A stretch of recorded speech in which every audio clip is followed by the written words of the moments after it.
رسول اللہ صلی اللہ علیہ وسلم کا فرمان ہے الدعاء مخ العبادہ کہ دعا عبادت کا مغز ہے، اور ایک جگہ یوں فرمایا کہ اصل عبادت ہی دعا ہے۔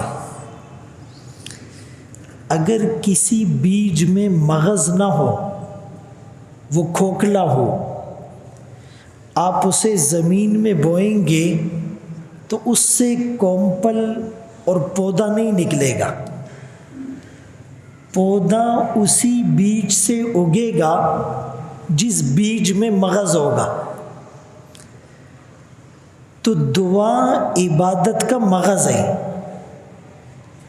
جس عبادت کے بعد دعا نہ ہو یا دعا صحیح نہ ہو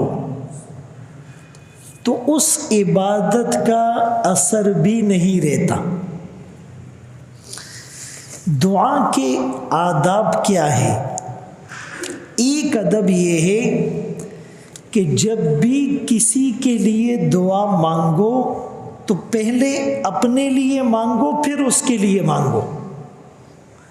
رسول اللہ صلی اللہ علیہ وسلم کے بارے میں ابی بن کعب رضی اللہ عنہ فرماتے ہیں کہ آقا جب کسی کے لیے دعا مانگتے بدأ بنفسہ تو ابتدا اپنی ذات سے کرتے، پہلے اپنے لیے دعا مانگتے پھر اس کے لیے۔ اس میں کیا لوجک ہے؟ اس میں حکمت یہ ہے کہ اگر آپ اپنے لیے دعا نہیں مانگو گے، ڈائریکٹ کسی اور کے لیے مانگو گے تو آپ سفارشی بن گئے۔ آپ نے اپنا احتیاج اور محتاجگی ظاہر نہیں کی، گویا کہ آپ یہ تأثر دے رہے ہیں کہ مجھے تو ضرورت نہیں ہے، میں تو محتاج نہیں ہوں، میں تو تیرے در کا منگتا اور بھکاری نہیں ہوں، میں تو طالب نہیں ہوں، میں تو اس کی سفارش کر رہا ہوں۔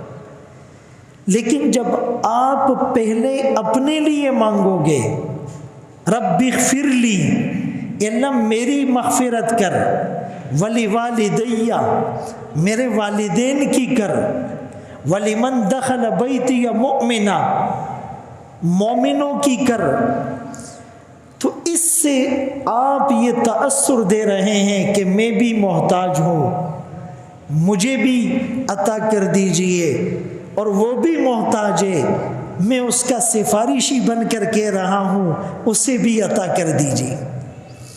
ایک ادب تو یہ ہے۔ دوسرا ادب ہاتھ اٹھا کر دعا مانگی جائے۔ اچھا، کچھ دعائیں ہوتی ہیں جیسے مسجد میں آنے کی اور نکلنے کی، گھر میں آنے کی اور نکلنے کی، بیت الخلاء جانے کی اور نکلنے کی، کھانا کھانے سے پہلے کی اور بعد کی، تو ان دعاؤں میں ہاتھ نہیں اٹھایا جاتا۔ لیکن جب آپ کوئی چیز اللہ سے مانگ رہے ہیں تو اس دعا میں ہاتھ اٹھانا ادب ہے اور سنت ہے۔ بھئی آپ کے پاس کوئی بھکاری آئے، فقیر مانگنے والا، اور وہ ہاتھ نیچے کر کے کہے اللہ کے نام پہ پیسے دو، آپ اس کو دو گے؟ آپ بولو گے یہ بھیک مانگ رہا ہے، بھتہ مانگ رہا ہے؟ ہاں، جب وہ ایسے بولے گا اللہ کے نام پہ دے دو، تو اس میں عاجزی ہے۔ تو ہم بھی اللہ کے سامنے ہاتھ اٹھائیں۔ 1 روپے جب بھکاری مانگتا ہے، ہاتھ پھیلاتا ہے، آنکھوں میں آنسو لاتا ہے، آواز بھرائی ہوئی ہوتی ہے، سر بھی جھکاتا ہے، مسکنت کی تصویر اپنے چہرے پر بناتا ہے، عاجزی اور انکساری کے ساتھ 1 روپے مانگتا ہے، ہم اللہ سے اللہ کی جنت مانگتے ہیں اور ڈھنگ کوئی نہیں ہے، نہ آنکھوں میں آنسو آتے ہیں، نہ آواز بھرائی ہوئی ہوتی ہے، نہ کنسنٹریشن ہوتی ہے، ادھر ادھر دیکھ رہے یا اللہ ماؤ بخی زما مورا پلارو بخی، پیچھے بھی دیکھ رہا ہے جگہ ملی ہے یا نہیں۔ تو ہاتھ اٹھا کر دعا مانگی جائے۔ عبداللہ ابن عباس رضی اللہ عنہما روایت کرتے ہیں، آقا نے فرمایا صلی اللہ ببطون اکفکم، اللہ سے مانگو کیسے؟ ہاتھ اٹھا کے اور اپنی ہتھیلیوں کا رخ سامنے ہو، ایسے دعا مانگو۔ اور بعض نے لکھا ہے کہ جب کسی مصیبت کو ٹالنے کے لیے مانگو تو ہاتھوں کی پشت آسمان کی طرف، اے اللہ رحم کر، ایسے۔ اور جب دنیا اور آخرت کی بھلائی مانگنی ہو تو پھر یوں ہاتھ مانگے۔ اور دعا مانگنے کے بعد اپنے ہاتھوں کو چہرے پر پھیر لو، اس تصور کے ساتھ کہ یہ ہاتھ خالی نہیں لوٹائے گئے، کچھ لے کر آیا ہوں۔ اور حدیث میں آیا فَإِذَا فَرَغْتُمْ فَامْسَحُوا بِهَا وُجُوهَكُمْ، جب تم فارغ ہو جاؤ تو اپنے ان ہاتھوں کو اپنے چہرے پر پھیر دو، اس تصور کے ساتھ کہ اس نے خالی نہیں لوٹایا، تیرے کرم سے اے کریم کون سی شے ملی نہیں، جھولی ہی میری تنگ ہے، تیرے یہاں کمی نہیں۔ اسی طرح دعا کے آداب میں کیا ہے کہ رسول اللہ صلی اللہ علیہ وسلم نے ایک شخص کو دیکھا، نماز کے بعد وہ دعا مانگنے لگا، اللہ کی حمد نہیں کی، آقا پر درود نہیں بھیجا، بس ڈائریکٹ کہنے لگا یا اللہ مجھے یہ دے دے، میری یہ ضرورت پوری کر دے، فلاں کام کر دے۔ رسول اللہ صلی اللہ علیہ وسلم نے فرمایا عجل ھذا، اس نے جلدی کی، تادی اکڑا، اس کو بہت جلدی تھی۔ آپ نے پھر لوگوں کو کہا تم میں سے جب کوئی دعا مانگے فَلْيَبْدَأْ بِتَحْمِيدِ رَبِّهِ، پہلے اپنے رب کی حمد و ثنا بیان کرو، تعریف بیان کرو، اے اللہ آپ تو کریم ہیں، آپ تو سخی ہیں، آپ تو جواد ہیں، آپ تو کریم ہیں، آپ کی تو بات ہی کیا ہے۔ پہلے اللہ کی حمد و ثنا، پھر آقا پر درود بھیجا جائے، اے اللہ آپ بھی بہت اونچی شان والے ہیں، آپ کے محبوب بھی بہت اونچے مقام والے ہیں، ان پر درود پڑھا جائے۔ اس کے بعد اپنی حاجت کو مانگے، اللہ پاک پوری کریں گے۔ اور ایک حدیث میں یوں ہے کہ صحابی فرماتے ہیں ہم اللہ کے رسول کے ساتھ نکلے رات میں، تو ایک آدمی کے قریب سے ہم گزرے، وہ بڑی عاجزی سے دعا مانگ رہا تھا، الہا وزاری سے دعا مانگ رہا تھا۔ آقا بھی اس کی دعا سننے لگے، اور پھر آقا نے فرمایا کہ اس کی ضرورت پوری ہو جائے گی اگر اس نے مہر صحیح لگائی، سٹیمپ صحیح لگائی، خاتمہ صحیح کیا۔ تو کسی نے پوچھا آقا یہ مہر کیسے لگائے گا، خاتمہ کیسے ٹھیک کرے گا؟ آپ نے فرمایا اگر اس نے دعا کے آخر میں آمین کہہ دیا، مہر لگا دی۔ جب آدمی کسی کو لیٹر بھیجتا ہے تو آخر میں سٹیمپ اور مہر لگاتا ہے، وہ ویلڈ ہوتی ہے، اوتھینٹک ہوتی ہے۔ تو فرمایا آمین کہنا مہر لگانا ہے۔ اچھا آمین کا کیا مطلب ہے؟ آمین کا مطلب ہے اے اللہ میری دعا کو قبول کر۔ اکثر آپ نے علماء کو دیکھا ہوگا وہ دعا کرنے کے بعد آخر میں یہ ضرور کہتے ہیں ربنا تقبل منا، اللہ ہماری ان دعاؤں کو قبول کر۔ ابراہیم علیہ السلام، اسماعیل علیہ السلام نے بیت اللہ کو بنانے کے بعد کیا کہا؟ ربنا تقبل منا۔ تو اسی لیے یا آمین کہہ دیں یا اردو میں کہہ دیں اللہ میری ان دعاؤں کو قبول کر، یا ربنا تقبل منا کہہ دیں، تو یہ گویا کہ اس پر مہر لگ جائے گی۔ اور ایک ادب یہ بھی ہے کہ آپ اپنے چھوٹوں کو بھی دعا کا کہہ سکتے ہو، یہ نہیں کہ میں تو بہت بڑا عالم ہوں دی مقتدی تولی عوامہ، نہیں، میں تو بزرگ ہوں، بوڑھا ہوں، بچے کو کیوں کہوں دعا کا؟ میں تو تہجد گزار ہوں، یہ تو عام سا آدمی ہے، اس کو کیوں کہوں؟ نہیں۔ حضرت عمر رضی اللہ تعالیٰ عنہ رسول اللہ صلی اللہ علیہ وسلم کی خدمت میں آئے، اجازت طلب کی، مجھے عمرے پر جانا ہے، آپ اجازت دے دیجیے۔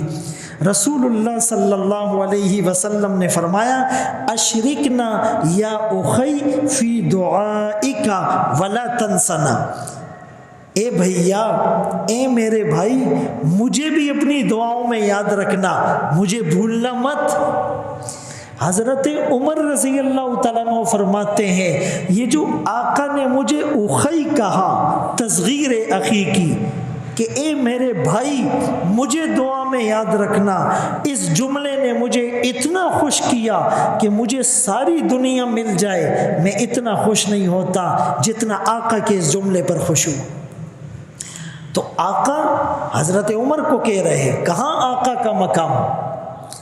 خصوصاً جب آپ کا چھوٹا کسی نیک مقصد کے لیے جا رہا ہو، حج کے لیے، عمرے کے لیے، تبلیغ کے لیے، جہاد کے لیے، کسی خیر کے کام کے لیے، علم حاصل کرنے کے لیے، تو آپ ان کو اپنے لیے دعا کا کہیں۔ اور اس سے حضرت عمر رضی اللہ تعالیٰ عنہ کا مقام بھی ثابت ہوتا ہے کہ خود رسول اللہ صلی اللہ علیہ وسلم انہیں اپنے لیے دعا کا کہہ رہے ہیں۔ کس کی دعا قبول ہو جائے، کس کا اللہ کے ہاں کیا مقام ہے، یہ ہمیں پتہ نہیں ہے، یہ فیصلہ وہ کرے گا۔ تو بہرحال دعا کن حالات میں قبول ہوتی ہے، وہ مقامات کون سے، اس کو غور سے سنیں بھی، یاد بھی رکھیں اور اس پر عمل بھی کریں۔ اصل بات تو یہ ہے قبولیت کے لیے شرط کہ اس کا اس کے ساتھ تعلق کیسا ہے۔ بھئی ایک آدمی ہے، وہ ایک آدمی کے گھر میں جاتا ہے اور اس کو کہتا ہے 1000 روپے دو، وہ کہتا ہے نہیں ہے جاؤ۔ دوسرا آدمی اسی آدمی کے گھر پہ جاتا ہے، کہتا ہے 1 لاکھ روپے دو، کہتا ہے یہ لو۔ بات سمجھ میں آ رہی ہے؟ اس کو 1000 نہیں دیے، اس کو 1 لاکھ دے دیے۔ پہلے والے کا اس سے تعلق صحیح نہیں تھا، اس کو 1000 نہیں ملے، دوسرے کا تعلق مضبوط تھا، 1 لاکھ مل گئے، 10 لاکھ مل گئے۔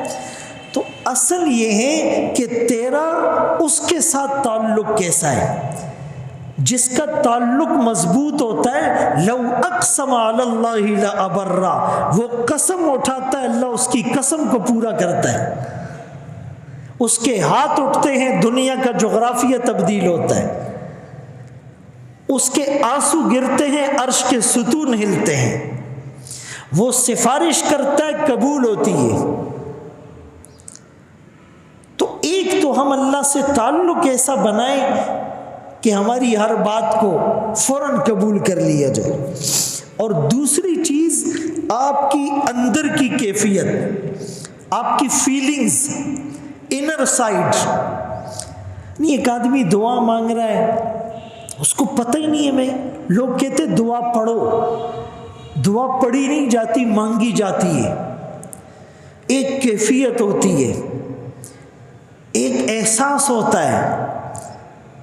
بعض لوگ دعا مانگتے یقین مانے دل کرتا ہے اس کو دیکھتا رہو، مزہ آتا ہے، اور بعض آدمی دعا مانگتا ہے لوگ کہتے یہ مذاق کر رہا ہے۔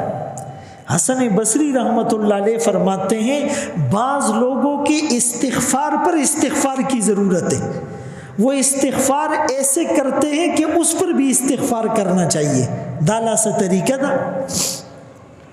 لیکن اس کے علاوہ کچھ مقامات ہیں۔ نمبر 1، آپ جب کسی غائب کے لیے دعا کرو گے، ایک آدمی موجود نہیں ہے اور آپ اس کے لیے دعا کر رہے ہو، اللہ ایک فرشتہ مقرر کرتا ہے، آپ کہتے ہو اللہ اس کو یہ دے، وہ فرشتہ کہتا ہے اللہ دی تعلم در کی، اللہ تجھے بھی دے، اللہ اس کی مصیبت کو دور کر، وہ فرشتہ کہتا ہے اللہ اس کی مصیبت کو بھی دور کر۔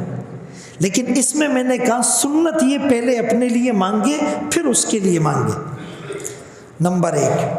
اچھا اس کی وجہ کیا ہے؟ اسرع اجابہ، سب سے جلدی جو دعا قبول ہوتی ہے جب مسلمان کسی غائب کے لیے دعا مانگتا ہے، وہ موجود نہیں ہے، ہم دعا مانگ رہے ہیں، اس میں اخلاص زیادہ ہوتا ہے، اس کو تو پتہ ہی نہیں ہوتا یہ میرے لیے دعا مانگ رہا ہے، آپ مانگ رہے ہیں۔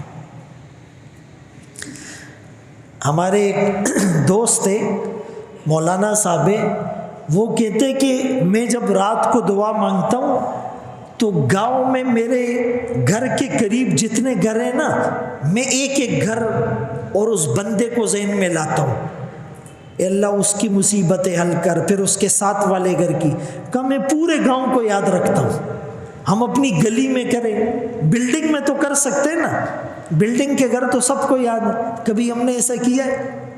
ضروری تھوڑی ہے کہ وہ بولے منگ سکا دخپلی دوا ٹیم نہیں داغا دا پارا بس ہوگاڑو، ہاں نہیں، ہم نے کرنا ہے اپنی بلڈنگ کے لیے، گلی کے لیے، دوست کے لیے، رشتہ دار کے لیے، پڑوسی کے لیے، مارکیٹ، اے اللہ وہ میرے جو پڑوس میں دکاندار ہیں نا اس کی سیل صحیح نہیں ہو رہی ہے، منگا خو خوشحالی گو، نہیں، ہم کہیں یا اللہ اس کی سیل نہیں ہو رہی ہے، اس کے کاروبار کو بڑھا، ترقی دے، برکت ڈال۔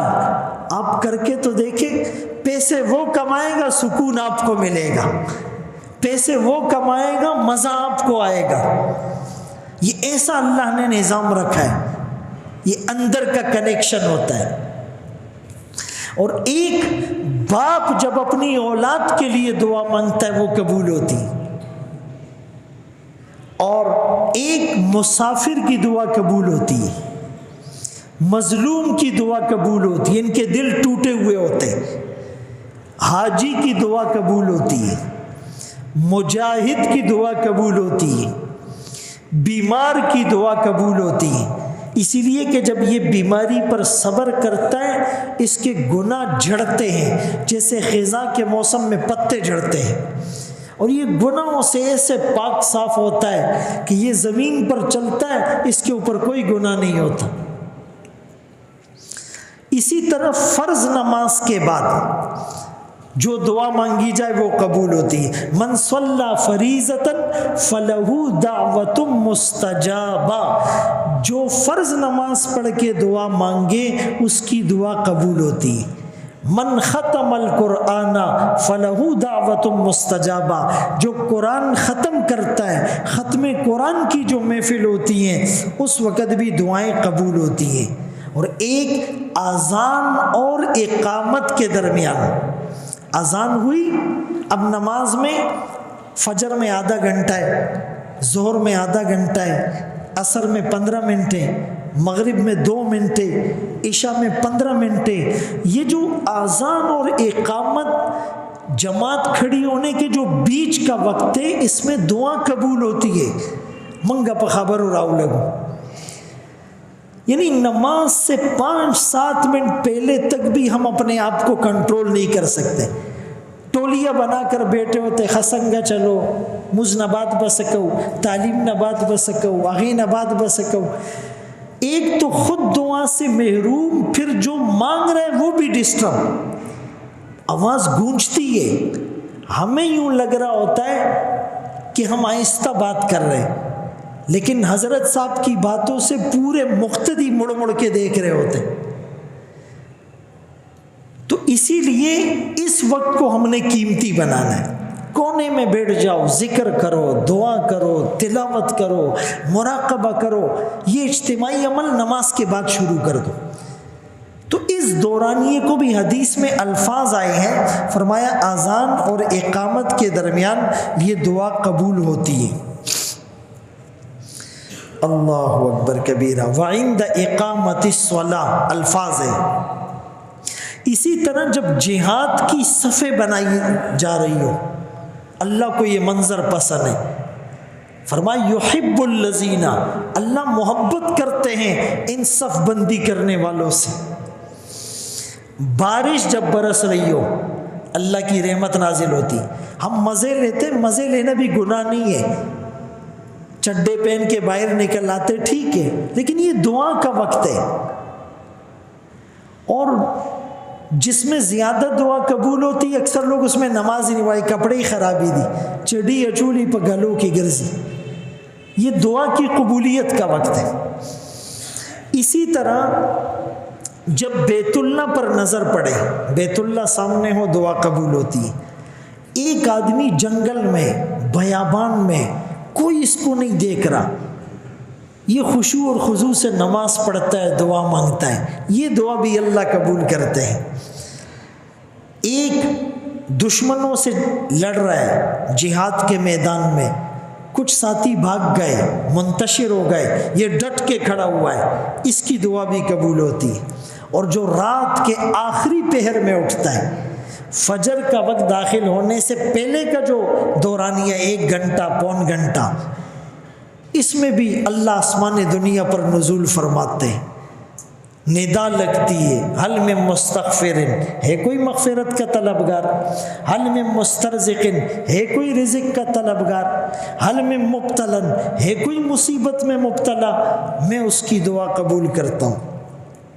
اسی طرح لیلۃ القدر میں دعا قبول ہوتی ہے، عرفہ 9 ذی الحجہ کے دن دعا قبول ہوتی ہے، میدان عرفات میں دعا قبول ہوتی ہے، جمعے کے دن میں ایک خاص گھڑی ہے، مومن جو مانگتا ہے قبول ہوتی ہے، روزہ افطار کرتے وقت دعا قبول ہوتی ہے۔